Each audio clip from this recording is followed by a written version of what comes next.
Hey there, and welcome to the Catching Up with Casey show, where we talk about anything and everything that has to do with building cohesive, vision-driven teams. I am Casey Watts, school impact strategist and the host of this show. Now, if you are here, then you inevitably are an instructional leader who wants to make change happen, even when change seems impossible. And you can do that if you have cohesive, vision-driven teams that have done clarity work. They know exactly where they're headed and how they're going to get there. These teams have done identity work, and they've built their self and social awareness skills. And they have done collaboration work, and they know how to move beyond faux collaboration to get to true collaboration where change happens and where people get on board. I'm so excited to bring to you conversations that help you to do exactly that. The work that needs to be done to build cohesive, vision-driven teams. Now, with all of that said, let's dive into today's conversation.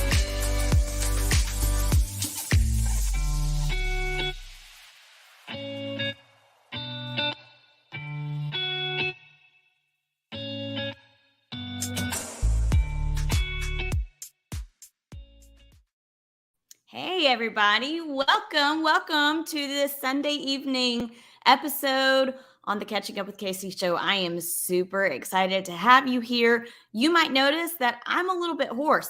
That's because I cannot get rid of this cough. It is just like deep in my chest and I feel perfectly fine. I think maybe it's just that time of year. Hopefully the weather is going to be changing, but don't be surprised if you catch me coughing a little bit. And I'm just going to apologize ahead of time, but I do have my handy dandy McAllister's tea with me so that hopefully I can get past that. So I want you to share with me if you're here tonight in the comments. Just pop those in. If you're catching the replay, be sure you put hashtag replay. Remember, you can catch this episode again if you didn't catch it live on YouTube, on my Facebook page, or on Spotify, where you can see also all of my other episodes as well. So I want to start by sharing some really, really important news, okay? It is my friend Michelle Rui's birthday today. So a huge shout out to my friend Michelle Rui. I think she's here with us, and I'm so excited. Listen, guys, she is one worth celebrating. So I'd love for you to help me celebrate her by finding her on all of the social media platforms. You can check her out at Coach from the Couch. That's what her title is on all of the social media platforms, or I guess I should say handle. And you can find her at coachfromthecouch.com. Listen, she is the queen of literacy, this Michelle Rui. So I'm certain if you are at all interested in learning more about how to teach students with the best practices in literacy instruction, or you want support in coaching teachers to support students with best literacy instruction, man, she is your girl. Okay, and she said, where's the totally embarrassed emoji? Girl, you know I got you. I'm ready to embarrass you anytime. So come back for more later. Okay, so I want to know, guys, if you have ever seen a hamster on a hamster wheel.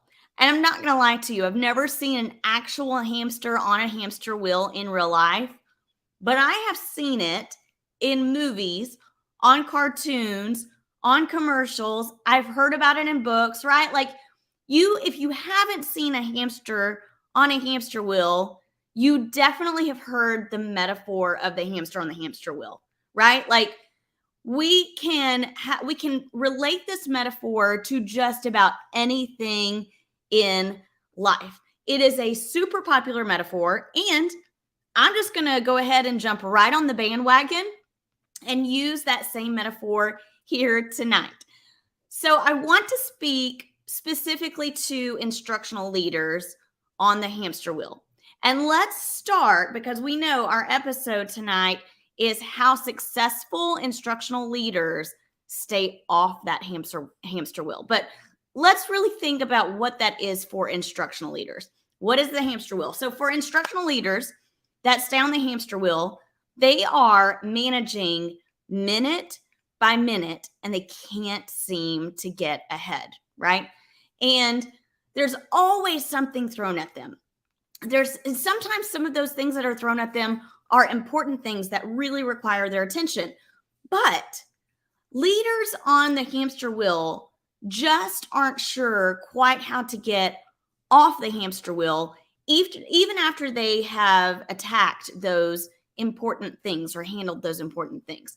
And none of us want that, right? Like, you don't want to be the hamster on the hamster wheel watching all of these other leaders drive by on their bus that's heading exactly where you want your campus and your teams to head, right? No, you want to be driving that bus confidently. And I know this, otherwise, you wouldn't be listening to this episode tonight. So put in the comments a hashtag yes if that's the kind of leader you definitely want to be. Okay, so let's talk a little bit about what it feels like. So we've talked about what is it. Now, what does it feel like? Because I think that's an important thing to discuss where we're talking about these actions that we notice as instructional leaders, because really what drives us are the feelings and emotions that are attached to it. So let's talk about what it feels like to be on that hamster wheel. I kind of think about it feeling almost like deja vu, right? Where you think, wait a minute, I feel like this has happened before. Have you ever felt that? Or like almost like you're in the Groundhog Day movie, right? If you're not familiar with this movie, it stars Bill Murray and he finds himself in this time loop on Groundhog Day. And the day just keeps repeating itself again and again until he decides to make a change and he gets things right. And so many other movies have followed like this same premise of a time loop where things are on repeat until the character makes this different choice. And if you're an instructional leader on the hamster wheel, which you guys, I'm hoping, are here because you're like, no, I'm going to be the successful leader who's not on the hamster wheel. But for those that are on the hamster wheel, they might be thinking things like, we do this professional development every single semester. I don't understand why we're still not getting it. Or they might think, man, I thought I explained this to people already. Or they might say, why are we still getting questions about this thing that we rolled out months ago? Have you ever had those thoughts arise where you're like, I don't understand. This feels like deja vu. It's just like happening again and again, right? Or how about this one? You facilitate this, what you feel like is a fantastic PD, and it seems like teams are leaving feeling like this willingness and excitement to get on board and put their learning into action.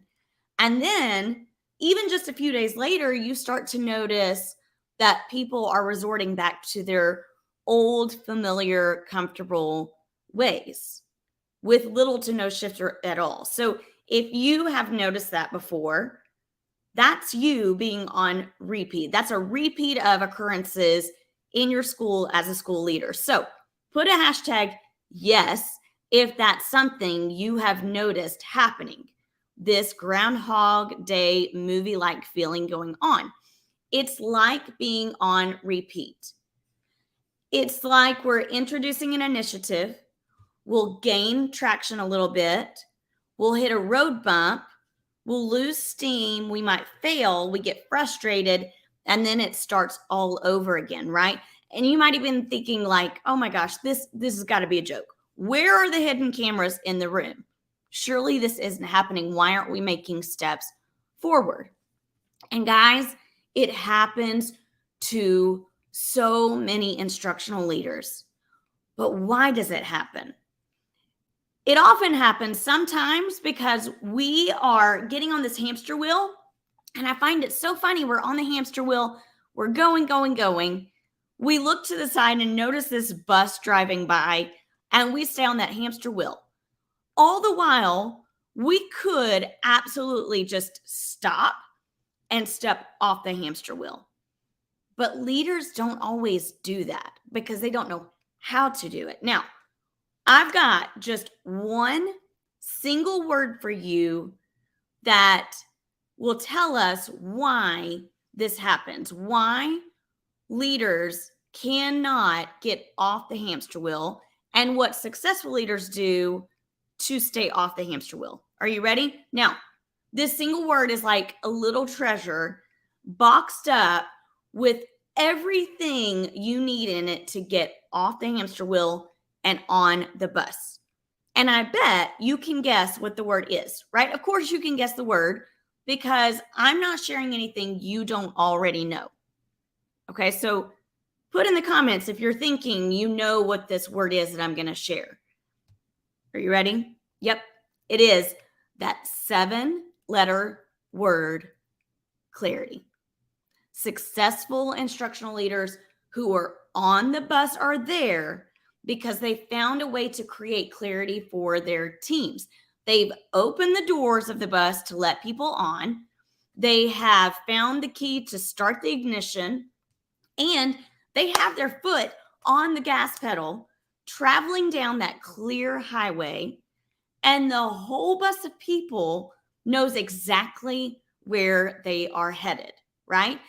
And they might approach some roadblocks, but they refuse to get off the bus and jump back on the hamster wheel. Because once you get off the hamster wheel, nobody wants to get back on the hamster wheel, right? So put in the comments, I'm going to get a sip of tea, and I want you to put in the comment this phrase: get off the hamster wheel, get on the bus. Off the hamster wheel, on the bus. That's where we want to be. Okay, now, if we want to get off the hamster wheel and on the bus, and we know that it requires that 7-letter word, clarity, we have to really think about what that exactly means, because I think clarity, as contradictory as this might be, is fairly a vague word, right? It can be kind of ambiguous because we know what it feels like when we have clarity. We know what it feels like. So we know that when we feel or when we have clarity, we feel calm. We have this reassurance. We have a sense of things being clear. It brings things into focus. And it can even be when things are uncomfortable and hard, we can still have this assured feeling when there is clarity, right? When someone's created clarity for us. And we definitely know what it feels like when we don't have clarity. Here are the emotions or feelings when people don't have clarity. It can evoke fear. It can evoke this sense of unease. It can almost feel or seem chaotic.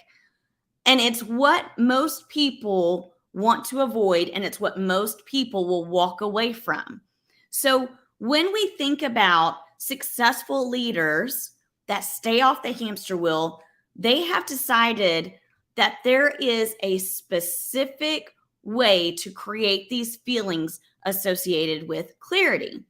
It's a lot easier to say clear is kind. Now, I love those words from Brené Brown. Clear is kind. And it's easy to say, we're going to create clarity. But to actually do that and make it happen is a totally different beast, right? So I have said time and time again, clear is kind. And I can repeat that in my head. But actually making it happen for my teams is so much more challenging.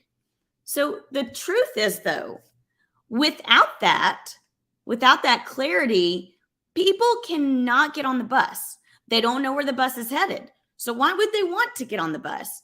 You know, there are those instructional leaders who I think force themselves to be on this hamster wheel instead of being on the bus because they say things like, I can't believe we're still struggling with XYZ, or we're still having this problem. This has been talked about at almost every faculty meeting. Okay. Well, if you are saying that, if those words are coming out of your mouth, instructional leader, you're missing something. And the 7-letter word that you're missing is clarity. So I want to think about that same phrase, but let's insert it with a very specific situation or a specific topic. So a leader on a hamster wheel might say, I can't believe we're still struggling with tier 1 instruction, right? That's probably pretty familiar. I've been talking about improving tier 1 instruction for months now, right? Or the same could be said for any other thing. Like it could be about student engagement. Like we've had this PD about student engagement like 5 times. Why isn't anyone heeding some of the things that they've learned? Why are we still seeing that student engagement is a problem? Or it could be like the new curriculum or that non-negotiable instructional practice that you want everyone to get on board with. Or it could be simply a protocol that you really need PLCs to implement so that students can be successful, right? Stating these things that you know need to happen requires people to get on the bus together. And it cannot be done in a haphazard or flippant, vague way. That's not going to get them on the bus. It's going to keep instructional leaders on the hamster wheel if we are just approaching these things in this broad, haphazard, flippant, vague way. Successful instructional leaders who stay off the hamster wheel, they will create clarity in super intentional ways, right?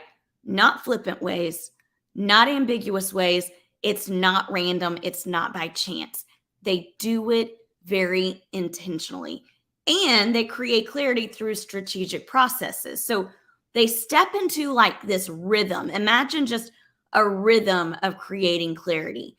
And they learn exactly how this lack of clarity might be impeding teacher capacity, because that's what it boils down to. We can't move the bus anywhere. We stay on the hamster wheel because where there's a lack of clarity, there's a lack of teacher capacity. And I want to tell you that the leaders who can stay off the hamster wheel, whether they realize it or not, they are doing 6 things very methodically, very intentionally to create clarity. Now, do you want to hear what those 6 things are? Put a hashtag yes or a thumbs up to let me know you want to know what those 6 things are that successful instructional leaders do who stay off the hamster wheel and get on the bus. Okay, here we go. Are you ready? They engage in clarity work by, here's number 1. They identify needs. They really specifically identify needs. Can you imagine how many times leaders will go into their work and blindly say, I think we need to work on guided reading. I think small group instruction needs to be our focus. But are we taking time to identify all of the needs and thinking about where do those needs fall in, like, if we were to hold them up against John Hattie's work, right? So we have to intentionally identify needs. We can't put a blanket statement on anything. They then gain insight. And this is probably one of the most important things that they do. This is what my last episode was on, gaining insight. They identify needs. Then they pause to think about, this is what I believe our needs are, but let's take that out to the people. And let's really think about what the people believe about these needs. What do the people philosophically understand about these needs, right? They're gaining some insight and perspective. Then this successful instructional leader determines a focus, just a singular focus. They're finding out where they want their people to head on that bus. And once they find out, based on the identified needs and the insight that they've gained, they are then going to cast a vision for that determined focus. Like, hey guys, this is where our bus is going. We want you to get on the bus. We want you to head there with us. And after they've cast a vision for where they want their people to head, they script the critical moves to help their people get there. They outline all of the things along the way that are going to help their bus move forward collectively together.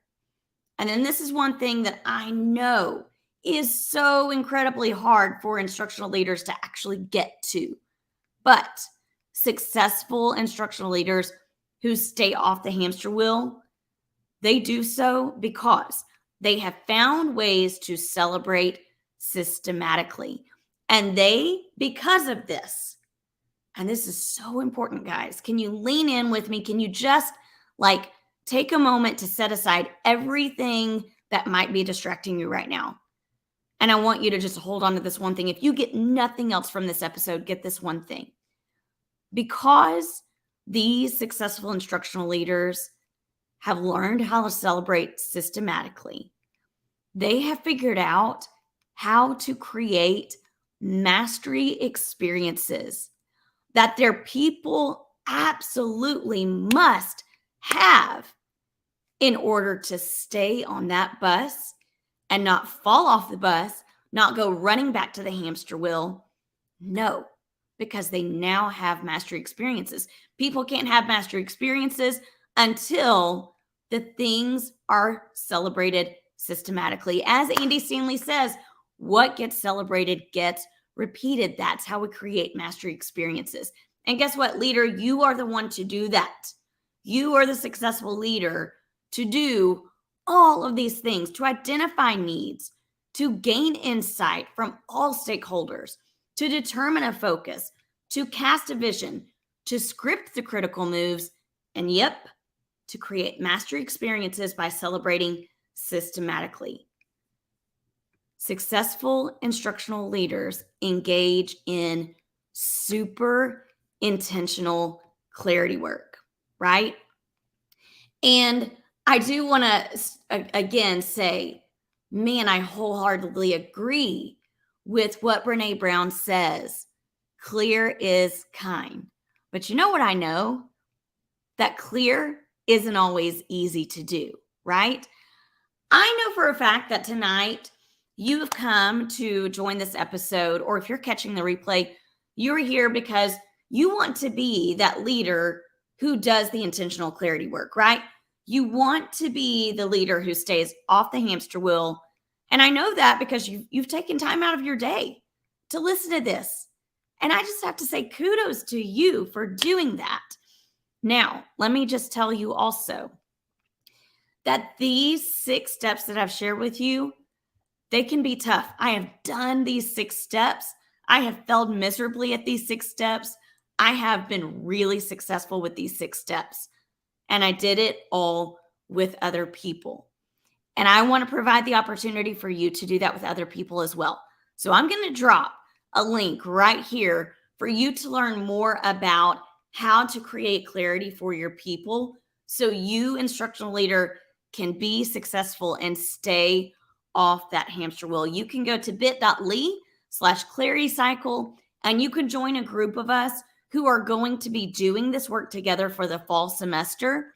There are power in numbers, or there is power in numbers, and I want to provide that power for you to stay off the hamster wheel. Okay, finally, here's what I want to know. As you're kind of finishing up this episode, really be thinking about what was most useful for you here tonight. What are you going to take away from tonight's episode? What are you going to hold on to? And I want to leave you with this one phrase. Get off the hamster wheel. Get on the bus. Get the keys to the bus. Get people on the bus. Start the engine. Put your foot on the gas pedal and lead them in one direction. Okay, guys, I'm so excited that you joined us tonight. I cannot wait to see you, hopefully, in the Clarity Cycle Mastermind. Remember, you can go to bit.ly/clarity cycle and learn more about it there. Okay, I will catch you on the flippity flip for next week's episode. Bye, guys. Hey guys, I want to give a huge shout out to you for tuning into today's Change Catalyst conversation. I would love for you to do me 2 solid favors. Number 1, if you have enjoyed this or any other Change Catalyst conversation, do me a favor and hit subscribe. I've got a lot of great content and guests coming up, and I don't want you to miss any of it. Number 2, if you are thinking of a friend or colleague who could benefit from this show, share it with them. The only way to make change happen is through a multiplier effect. And you can be a multiplier by sharing this show. Until next time, I want you to go off and do the great things that Change Catalysts do.